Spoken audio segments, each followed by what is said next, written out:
guys, welcome to my channel. My name is Kimberlyn and you're watching Story Bliss, the home of fun stories. Today we are going to be reading the story about the ant and the lazy grasshopper.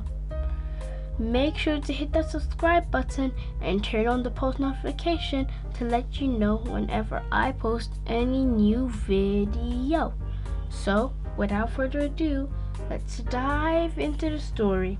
One day on a bright summer morning, as the sun shone up in the sky, the birds sang beautiful songs of summer, the bees buzzed, the butterfly flew from flower to flower, and all other insects were enjoying the summer sun. But the ant was busy running up and down. He screwed this way and that way, busy on his little brown legs, never stopping for an instant. He searched the field looking for food, which he carried over his back.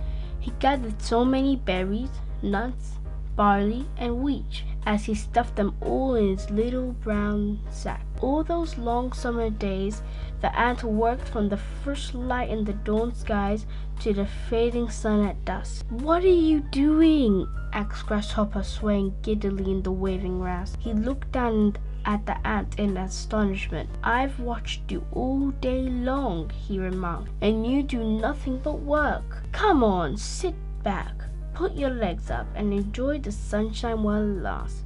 The ant shook his head and marched on. "No time to stop," he muttered. "No time to talk. I'm finding food for the winter."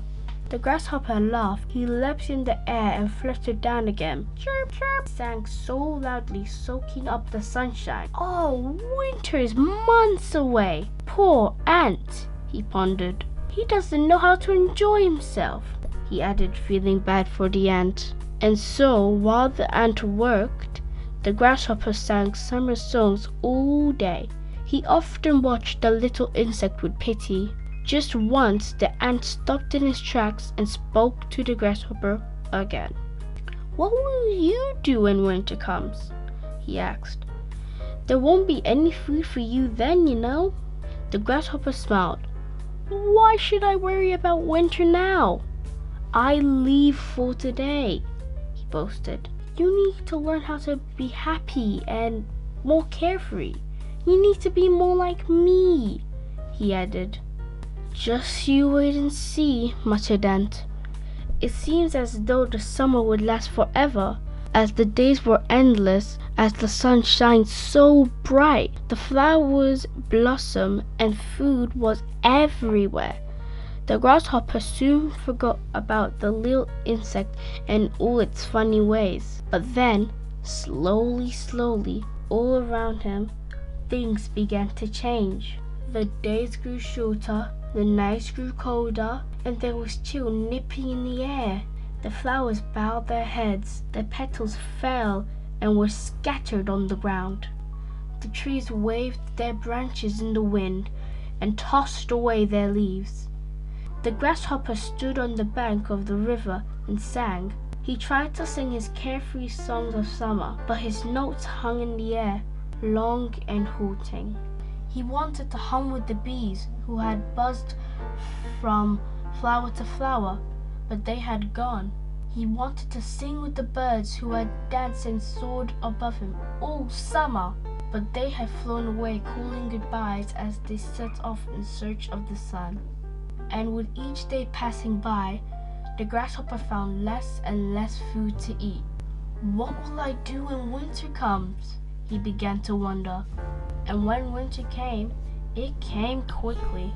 One morning, the grasshopper woke up to find the ground hard with frost, eyes glittering and dazzling in the weak winter sun, and the day seemed over when it barely begun. In the early dark, the grasshopper crawled over to a pile of leaves, shivering beneath his makeshift shelter as water began to drip from the leaves. "I will not last long," he thought. "I have no home to go to, no food to eat. I lived a careless summer." He sniffed and sighed. "Poor me," he whispered. "Poor foolish grasshopper." Then he shut his eyes, thinking to rest for a while.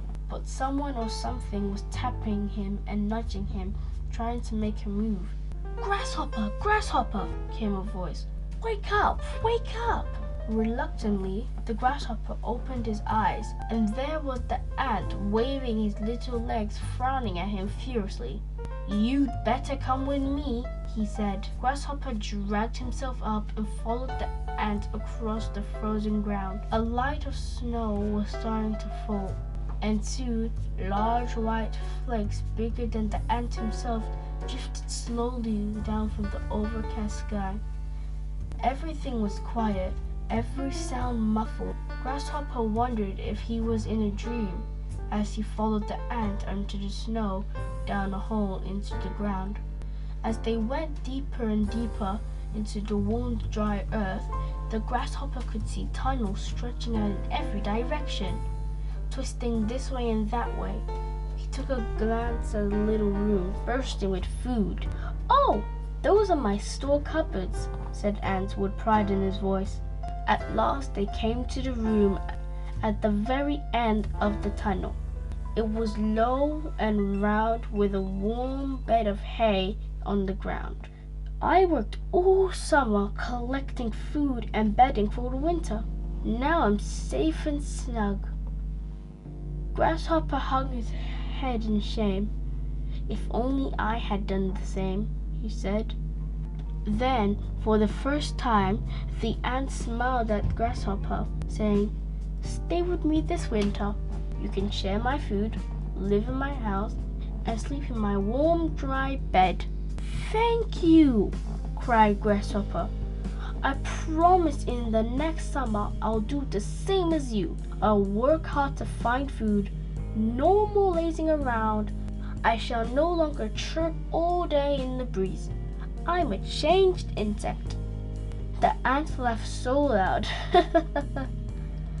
"We'll see when the summer comes," he said as he walked off into his room.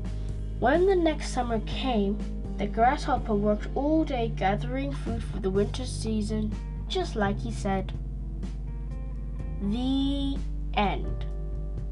The moral of today's story is make hay while the sun shines, making the most of a favorable situation while it lasts.